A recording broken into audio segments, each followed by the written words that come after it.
T-E-T 2024 paper number 2 maths गणिताचे example बघूया. तर पहिलं गणित आहे, खालीलपैकी कोणती संख्या मूळ नाही?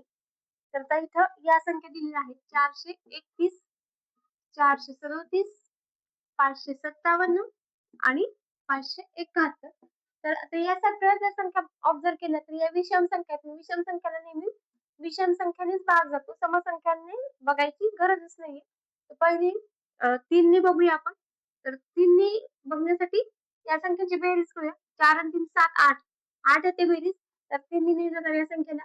इथे बघा 4 आणि 3 7. 7 आणि 7 14 नाही जाणार 3 नी. 10 17 पण नाही जाणार 3 नी आणि 7 आणि 5 12 13. तर 3 नी नाही जाणार. तर त्याच्या पुढची 5 नी तर नाही जाणार कारण एकक स्थानी 0 किंवा 5 पाहिजे तरच 5 नी भाग जातो. त्यानंतर आहे 7. 7 नी ट्राय करूया. तर 7 नी बघा 7 7 5 35 7 चौकोन 42 11. तर याला नाही जाणार 7 नी. ठीक आहे. 7 चौकोन 42 17. याला पण नाही जाणार 7 नी. 7 56. तर 7 7 7 49. 5 उरले. तर याला पण नाही जाणार 7 नी. आणि याला बघा 7 56 याला पण 7 नी नाही जाणार. 7 नंतरचं 9. तर 9 नी 3 नी जर जात नसेल तर 9 नी पण नाही जाणार. ठीक आहे.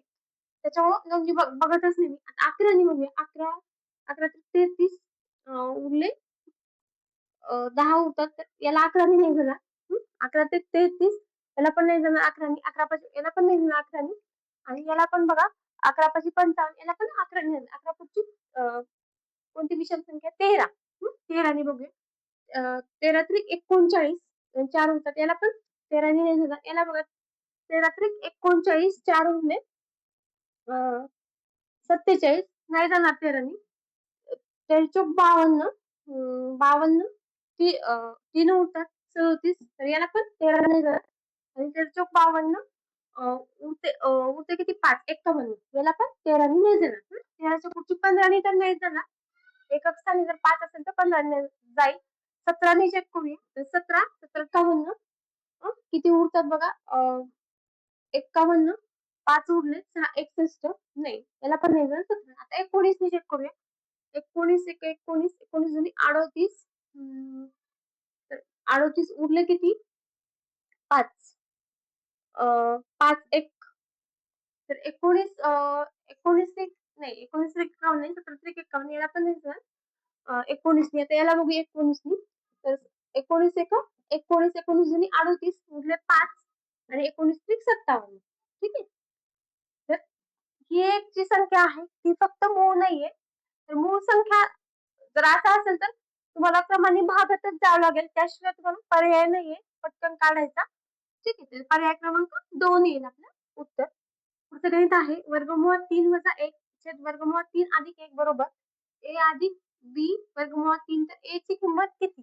असं विचारलेलं आहे. तर आता कर्ली जर काढायची असेल छेदामध्ये तर आपण नेहमी a अधिक b आणि a वजा b चा गुणाकार काय येतो? a वर्ग वजा b वर्ग येतो.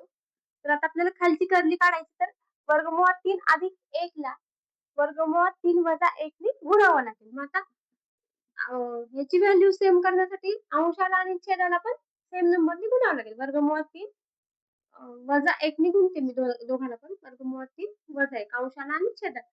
ओके. दोघांना पण सेम नंबरने गुणल्यावर त्याची व्हॅल्यू सेम राहते. मग आता इथे बघा वर्गमूळ 3 वजा 1 चा इथे वर्ग येईल आणि इथं काय येईल? वर्गमूळ 3 इथं वर्गमूळ 3 चा वर्ग येईल आणि इथं मध्ये वजा चिन्ह येईल आणि इथं 1 येईल. ठीक. आता याचा वर्ग काय येईल? वर्गमूळ 3 वजा 1 चा वर्ग.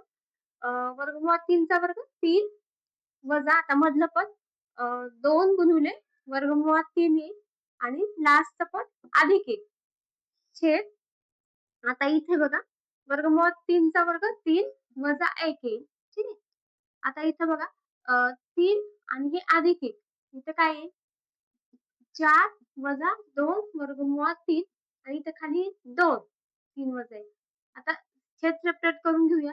4 वजा 4 छेद 2 वजा 2 वर्गमूळ 3 छेद 2. आता बे एका बे, बे दोन्ही आणि हे 2 2 कटलं. इथे काय 2 वजा 1 वर्गमूळ 3 त्याची किंमत येईल. इथं काय 2 वजा 1 वर्गमूळ 3.